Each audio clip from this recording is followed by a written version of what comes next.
of year. Adam Rank here with his top 12 fantasy quarterbacks. As you can see, hopefully you have some of these guys on your team and in your lineup. Lamar Jackson. Now, I mean, if you're that team, I hope that Surprised Tom Brady made the list. I know, right? After that performance last week. He was very upset about it. He was just tired, right? After the game. Because Tired. everyone knows it's time. Time to make your push to the playoffs, but you need the right ingredients, just like for Thanksgiving dinner. Rank, take it away. Oh, hey, what's up, everybody? Yeah, I know I was supposed to give you some sleeper picks, but I got to do some last-minute shopping here. Got to pick up some produce for my Friendsgiving, which, by the way, don't ever call it that. But got to pick up some yams, some potatoes, some kale, and yeah, I know, California. What do you expect? We do things non-traditionally here, and here are some non-traditional starts for you this week. Colleen, get that dog out of here. You can bring the dog over, but get it out of the store. Now, let's talk about Jeff Driscoll, who has scored 18 fantasy points in his 2 starts for the Detroit Lions. That's per game, not total, but per game. And the reason why he's doing so well fantasy-wise is because he's averaging 44 rushing yards per game. That's second amongst NFL quarterbacks. And this week, he's going up against the Washington Redskins, who've allowed 19 passing touchdowns to quarterbacks. That's 7th in the league. And there's a chance that Jeff Driscoll actually makes a second read. But you know what? We can't guarantee it. Just run, Jeff. You're fine. You're fine. All right, let's move on to the running back position. And Ronald Jones is somebody that we're going to start this week. I know that he burned you last week. He's somebody to look at. He might.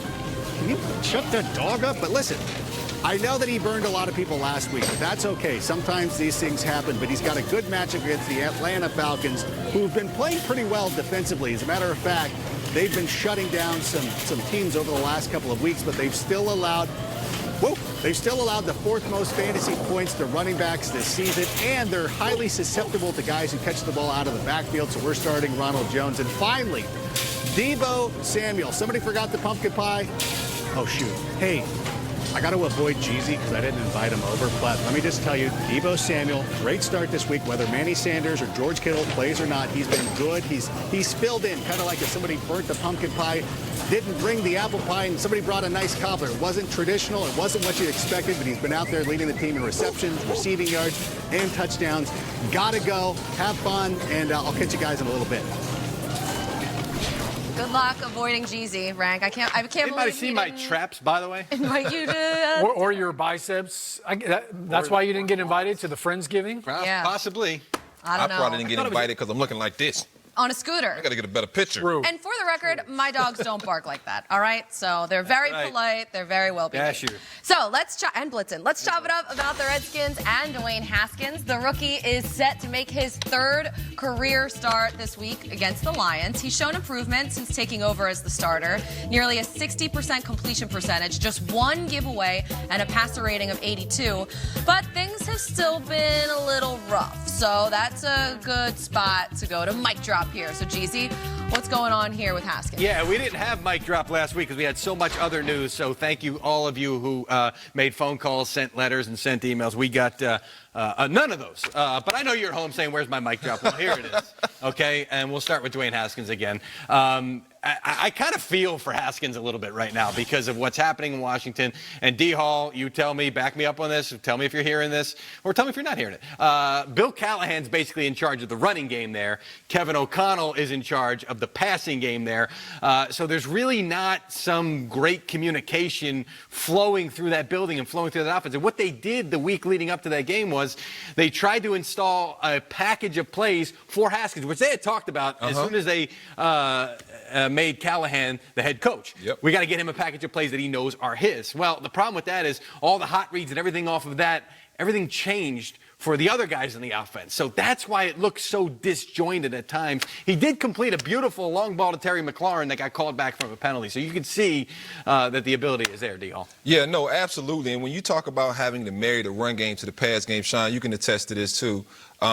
It's hard. It's hard, and you want those things looking very similar. And when you go in and try to create a little bit of a package, it doesn't necessarily always go with the run game you like. And we all know, like you said, Coach Callahan is a run-first kind of guy, and this football team just feels a little bit disjointed because, Kevin O'Connell's a young, innovative offensive guy who isn't being given the opportunity. And that's why you saw that video, I want to get to it, of him talking to the lineman that was pretty much going viral, saying, what can I do? And you could see the lineman, and people were trying to read into their expressions, and some people said, well, they're reacting saying, well, who are you to be coming over here? And it's his frustration that was boiling over because he wants to be better. He wants the communication to be good. But the problem is they're doing so many different things with so many different people in the middle of the season that's just not coming together, Sean. Yeah, the offense clearly has no rhythm. I saw that video too, Mike, and my first reaction was, okay, when I see a quarterback coming over to the group like that saying, what can I do to help you? What do I need to do? What the first thing that comes to mind is protection, because it's all about being on the same page. All right, here's the mic. These guys are down, guys. Guess who they played? Greg Williams and the Jets. So the defense was moving all over the place. Jamal Adams looked like there was 3 of them out there. It was almost like they didn't know who to block on certain times. And you mentioned the hot routes. Clearly, he wasn't on the same page with all of that. Drew Lock, Broncos quarterback, won't be activated this week. I would expect, though, that he'll be activated next week. And I can't guarantee you whether or not he's going to see the field here because it's going to depend on how the team plays, how Brandon Allen plays. But I do know this. They're really pleased with his progress behind the scenes. He's gotten the ability to see how a quarterback prepares Joe Flacco and Brandon Allen. Allen, a good job of preparing during the week. So they're happy with that part of his development. And one of the things that they also like, he talks to everybody. He talks to the veterans. He talks to the defensive guys. So they feel like they've got themselves a budding leader there. And I will say this, if it comes to the point where they want to put him out there, have an opportunity to put him out there later in the season as a starter, they will not hesitate. So you could see Drew Lock down the stretch here for the Denver Broncos. That'll be interesting. Well, at least for